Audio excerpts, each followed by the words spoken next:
धीरजजी, या ठिकाणी तुम्ही कधी आलेला आहात आणि किती वर्षापासून या ठिकाणी हे विकण्याचं काम करतात? महाराष्ट्रातून कुठून आलात?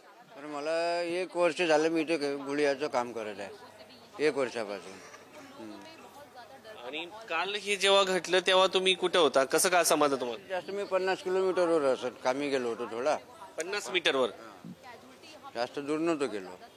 मग कसं काय? त्यावेळेस इथं तर सकाळपासून पूर्ण दुकान चालू होती, पुरी पब्लिक जाणं जाणं पब्लिक पुष्कळ होती. त्यामुळे संध्याकाळच्या वेळेस 6:52 टाईम होता.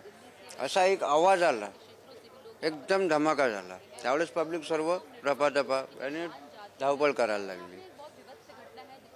तुम्ही देखील घाबरलेला असाल? तर घाबरलो नाही, एवढा दूर आवाज आला. तर आवाज कशाचा आहे बा? इथं तर लाल किल्ल्यावर जास्त पब्लिक राहते, 24 घंटे पब्लिक राहते. तेवढ्या याच्यात असा धमाका झाला तर पब्लिक घाबरून कसं जा कुठं म्हणजे कुठं कोण्या रस्त्याने पडायचं हे लक्षात येत नव्हतं लोकांच्या. पूर्ण घाबरून गेले, छोटे छोटे मुलं, लेडीज, हे असं सर्व एकदम कुठं पडायचं हे लक्षात येणार नव्हतं लोकांच्या. त्यावेळेस 5 मिनिटात स्टाफ येऊन पूर्ण सील करून टाकलं, पब्लिकला मागं सरकून सील करून टाकलं. 5 मिनिटातच सील झालं सरजी.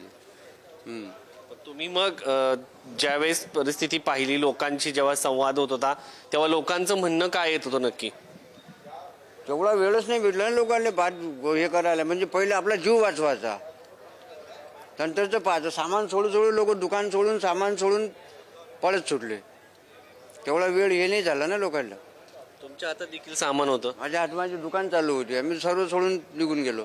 दुकान चालू होती आपली, इथं सर्व सोडून निघून गेलो. पण जास्त भगदड मचन बा, जास्त नुकसान होईल यासाठी पहिलेच सांगून ठेवलं होतं का इथं सिलेंडरचा स्फोट झाला, त्यामुळे पब्लिक थोडं आरामशीर निघाली. मग असं जर म्हटलं असतं का धमाका झाला तर पब्लिक चंगराचंगरीत जास्त नुकसान होत होतं.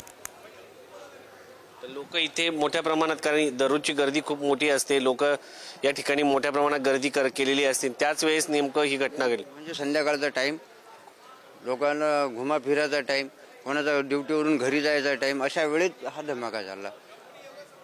तुम्हाला देखील घरून नागपूरवरून फोन आले असतील? हा, फोन आले ना सरजी, पुष्कळ फोन आले. कसं आहे काय? म्हणलं ठीक आहे, काही टेन्शन नाही आहे. फोन आले ना.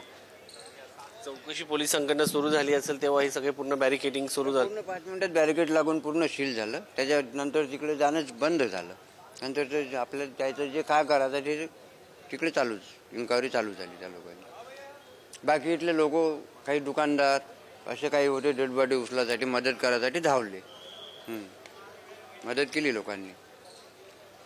तर पुन्हा असं काही एक भीती मनामध्ये निर्माण होत असते, तर ते असं तो क्षण आठवलं? भीतीचं अजूनही आहे, अजूनही असं वाटून नाही राहिलं का. तर दिल्लीत लाल किल्ल्याजवळ जो स्फोट झाला तिथले हे प्रत्यक्षदर्शी होते, ज्यांनी पुढारी न्यूजशी नुकताच संवाद साधला. आमचे प्रतिनिधी शिवाजी त्यांच्याशी संवाद साधत होते, आपण बघितलं.